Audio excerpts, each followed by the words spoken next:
ஓம் சாய்ராம். சாய் என்பர்கள் அனைவருக்கும் சாயப்பாவின் அன்பும் ஆசீர்வாதமும் கிடைக்க மனதார பிரார்த்தனை செய்கிறேன்.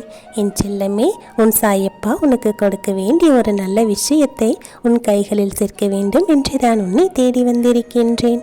ஆம் செல்லமே, இதை என்ன என்று நீ கேட்டு தெரிந்து கொண்டால் நிச்சயமாக பெரும் மகிழ்ச்சி அடைவாய். அந்த நேரம் இப்போது வந்துவிட்டது. உனக்கான காலமும் நேரமும் கைகூடி வந்து விட்டது. என்றுமே உனக்கு நான் துணையாக இருப்பேன். நோய்கள் இருந்தும் கடன் சுமைகளில் இருந்தும் விரைவில் நிவாரணம் கிடைக்கும். சந்தோஷத்தில் வாழ்கிறோம் என்பதை விட நீ எல்லாவற்றையும் சமாளித்து கொண்டு வாழ்கிறாய் என்பது இப்போது உன் வாழ்க்கையில் இருந்து கொண்டிருக்கின்றது. இந்த வாழ்க்கையானது யாரை எங்கே நிறுத்த வேண்டும் என்று சில நேரங்களில் தீர்மானிக்கின்றது. உன்னுடைய உள்ளம் என்ன சொல்லுகின்றதோ அதை செய். வெற்றியோ தோல்வியோ அதை தாங்கும் சக்தியானது அதற்கு மட்டும்தான் இருக்கின்றது. இல்லாத போதுதான் தேடல் அதிகமாக இருக்கும், அலட்சியம் அதிகம் இருக்கும். இதுதான் வாழ்க்கை. உலகம் அதிசயமாகவே இருந்தாலும் மனம் விரும்பினால்தான் ரசிக்க முடியும். தலையில் அதிக பாரத்தை வைத்து நடப்பவர்களை விட இங்கு மனதில் அதிகமான பாரத்தை வைத்து கொண்டு கஷ்டப்பட்டு கொண்டு வாழ்பவர்கள் தான் அதிகம் இருக்கின்றார்கள். எவன் ஒருவன் மற்றவர்களின் வேலைகளில் தலையிடாமல் தன்னுடைய கடமைகளை மட்டும் கண்ணும் கருத்துமாக கவனிக்கின்றானோ அவனுக்கு வெற்றியும் கௌரவமும் செல்வாக்கும் தானாகவே வந்து சேரும். நான் இருக்கிறேன் அல்லவா? இந்த வார்த்தையின் அர்த்தம் எல்லோருக்கும் புரியாது. இழந்துவிட்டு நிற்பவர்களுக்கே அர்த்தம் புரியும். அது மட்டுமல்ல, அவர்களுக்கு என்ன வழி இருக்கிறது என்றும் மற்றவர்களுக்கு தெரியாது. அதை அனுபவித்து வாழ்பவர்களுக்குத்தான் அந்த வழி என்ன என்று தெரியும். என் செல்லமே, வாழ்க்கையில் எப்போதுமே துன்பம் வந்தாலும் சரி, இன்பம் வந்தாலும் சரி, நேர்மையாக இருக்க பழகிக்கொள்ள வேண்டும். உன் வாழ்க்கையில் உனக்கான கோபமானது கொஞ்சம் அதிகமாகத்தான் இருக்கின்றது. அந்த கோபத்தை குறைத்து கொள்ள வேண்டும். எந்த ஒரு செயலையும் இறைவனின் நம்பிக்கையோடு ஒப்படைப்பதில்லை. நம்பிக்கையோடு செயல்படு. மற்றவர்களுடன் பேசிக்கொண்டே இருக்காதே. உன்னுடைய பலவீனம் மற்றவர்களுக்கு தெரிந்துவிட்டால் உன்னை பற்றி ஏளனமாக நினைத்து கொள்வார்கள். நீ நினைப்பதை நான் நடத்தி காட்டுவேன். கலங்காமல் இரு.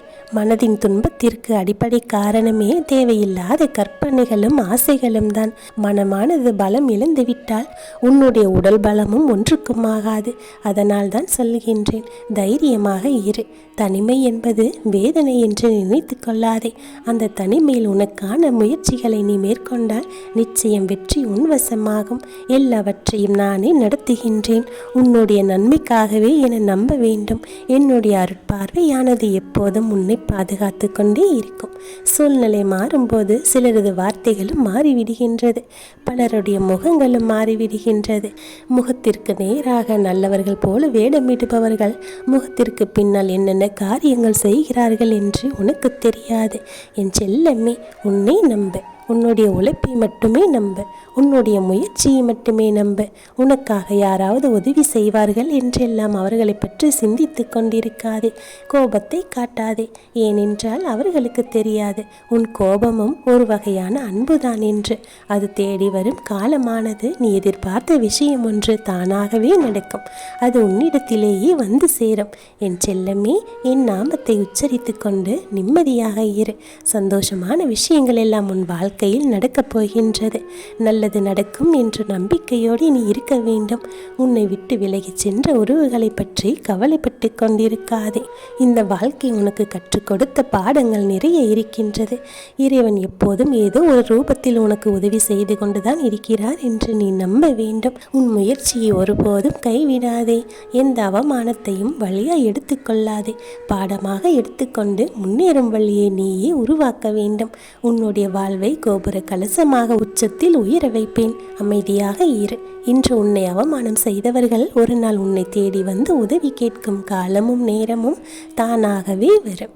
ஒரு கெட்ட விஷயத்திற்கு எதிர்வினையாக ஒரு கெட்டதை செய்ய வேண்டும் என்ற அவசியமில்லை செல்லமே.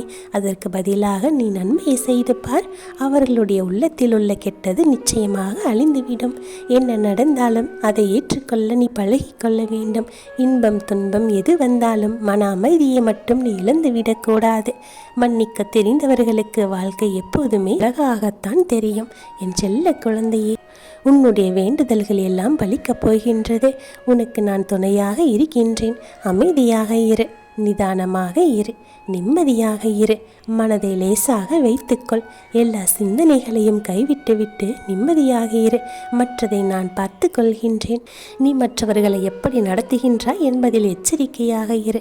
நீ மற்றவர்களை காயப்படுத்தினால் வேறு ஒரு சூழ்நிலையில் அந்த காயம் மீண்டும் உனக்கே கிடைப்பதற்கு கூட வாய்ப்பு உருவாகிவிடும். அதனால் தான் சொல்லுகின்றேன், வார்த்தைகளில் கவனமாக நீ இருக்க வேண்டும். உனக்கான நன்மைகளை யாரும் உன்னிடத்தில் இருந்து தட்டி பறித்து கொள்ள முடியாது. அதனை நான் விட்டுவிடவும் மாட்டேன். இந்த உலகத்தில் மிகவும் சவாலான விஷயம் என்ன தெரியுமா? நம்மை பற்றி பிறரது கற்பனைகளோடு நாம் போராடுவதுதான். மற்றவர்களை அள வைத்து அதை கண்டு இன்பப்படுபவர்கள் நிச்சயமாக அதற்கான தண்டனையை அனுபவிப்பார்கள். என் செல்லமே, எந்த சூழ்நிலையிலும் உன் மனதை தளரவிடாதே. அலட்சியப்படுத்துபவர்கள் ஒரு கட்டத்தில் நிச்சயமாக உன்னை விட்டு ஒதுங்கி சென்று விடுவார்கள். உனக்காக நான் இருக்கின்றேன். எந்த சூழ்நிலையிலும் உனக்கு துணையாக நான் இருக்கின்றேன். உன் வாழ்க்கையில் அடுத்தடுத்து பல நன்மைகள் நடக்கப் போகின்றது. நிச்சயம் நான் அதை நடத்தி காட்டத்தான் போகின்றேன். உன்னுடைய தன்னம்பிக்கையும் விடாமுயற்சியும் உனக்கு எப்போதும் துணையாக இருக்கின்றது. உன் சாயப்பாவும் உன்னுடனே இருக்கின்றேன். நீ என்ன நடக்க வேண்டும், என்ன செய்ய வேண்டும் என்று ஆசைப்படுகின்றாயோ அதை நிச்சயமாக நீ செய்து முடிக்க உனக்கு எப்போதும் நான் உதவி செய்து கொண்டேதான் இருப்பேன். நீ நினைத்ததை செய்து அதில் வெற்றியும் அடையப் போகின்றாய். உனக்கான காலம் நேரம் இப்போது உன்னை தேடி வந்துவிட்டது. இனி எல்லாமே உனக்கு சாதகமாகவே நடக்கும். எந்த ஒரு சூழலும் உனக்கு எதிராக இருக்காது. ஒரு கணம் கூட எதை பற்றியும் யோசிக்காதே. நீ செய்ய வேண்டும் என்று நினைத்த ஒரு காரியத்தை தடையின்றி செய்து முடிக்க வேண்டும். உன் சாயப்பா உனக்கு நல்ல விஷயங்களை எல்லாம் உன் கைகளில் கொண்டு வந்து சேர்த்திருக்கின்றேன். அதை சரியாக நீ பயன்படுத்தி கொண்டால் மிகப்பெரிய அதிர்ஷ்டமானது உன்னை தேடி வரும். மிகப்பெரிய வெற்றி வாய்ப்புகள் எல்லாம் உனக்கு கிடைத்து கொண்டே இருக்கும். உன் வாழ்க்கைக்கு தேவையான எல்லாவற்றையுமே நானே தருகின்றேன். நம்பிக்கையோடு இரு.